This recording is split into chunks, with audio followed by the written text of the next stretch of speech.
Bikini Atoll, isang kwento ng kapayapaan, pagsubok at pagbangon sa kalagitnaan ng malawak na karagatang Pasipiko, matatagpuan ang isang tila paraisong isla. Ang Bikini Atoll, isang bahagi ng Marshall Islands.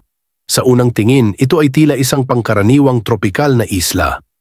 May mapuputing buhangin, malakristal na tubig at lunti ang mga puno ng niyog. Ngunit sa likod ng kagandahang ito ay nakatago ang isa sa pinakamadilim na kabanata ng kasaysayan ng sangkatauhan, ang paggamit ng isla bilang lugar ng pagsubok ng mga sandatang nuklear ng Estados Unidos noong ika-20 siglo. Ang kwento ng Bikini Atoll ay hindi lamang tungkol sa mga pagsabog, radyasyon at siyensya. Ito rin ay kwento ng mga taong nawalan ng tahanan, ng kultura at ng kapayapaan. Ang kanilang tinig ay naging simbolo ng panganib ng kapangyarihang nuklear at ng hindi patas na pakikitungo sa mga katutubo sa ngalan ng siyensya at militar.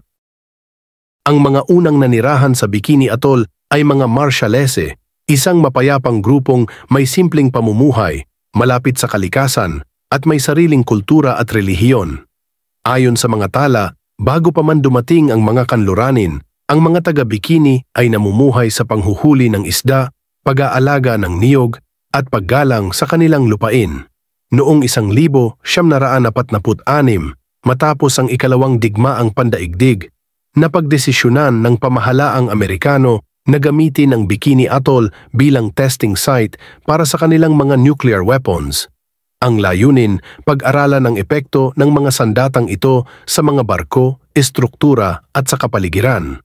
Sa isang formal na pagpupulong, kinausap ng mga Amerikano si Chief Judah, ang pinuno ng isla, at hiniling na pansamantalang lumikas ang kanyang mga nasasakupan.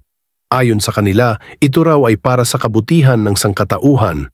Dahil sa respeto sa mga Amerikano at kakulangan sa kaalaman tungkol sa tunay na epekto ng nuklear, pumayag ang mga taga-Bikini. Hindi nila alam na ang kanilang pag-alis ay magiging permanente.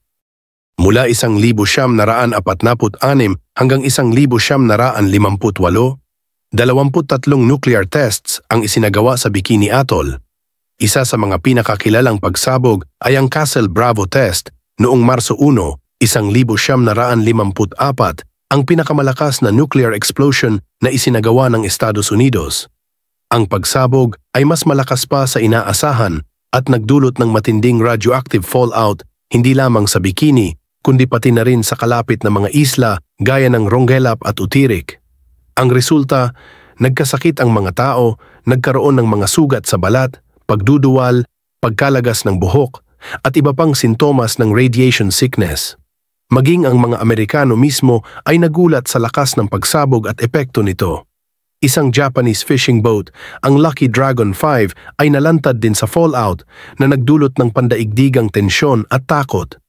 Habang pinapakita sa media ang kagandahan ng siyensyang nuklear, ang realidad para sa mga taga-Bikini ay gutom, sakit at kawalang pag-asa. Inilipat sila sa Rongerik Atoll, isang lugar na kulang sa likas na yaman. Marami ang nagutom at namatay. Ilang beses silang inilipat ng lokasyon, ngunit hindi kailanman nakabalik ng ligtas sa kanilang tunay na tahanan.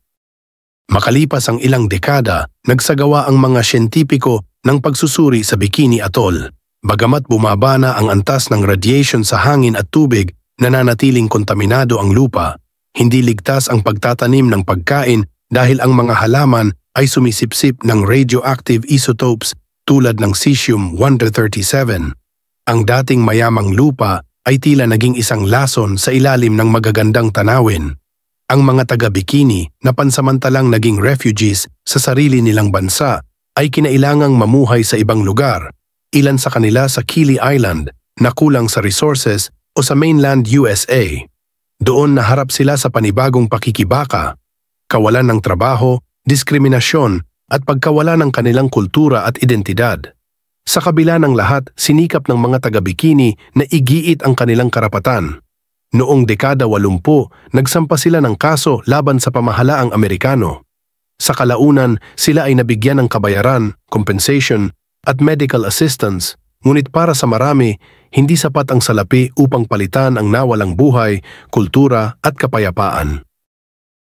Sa kasalukuyan, ang Bikini Atoll ay bahagi ng UNESCO World Heritage Site, bilang simbolo ng panganib ng sandatang nuklear at bilang babala sa hinaharap. Ironikong naging diving destination ang lugar dahil sa mga lumubog na barko mula sa nuclear tests, ngunit hindi ito tirahan. Ang mga Bikinians ay nananatiling lumikas, ang iba ay nasa diaspora na, at ang kanilang pangarap na makabalik sa tahanan ay patuloy na isang palaisipan. Ang kwento ng Bikini Atoll ay isang malungkot na paalala na sa ngalan ng pag-unlad at kapangyarihan, kayang isakripisyo ng mga makapangyarihan ang buhay at dangal ng mga maliliit.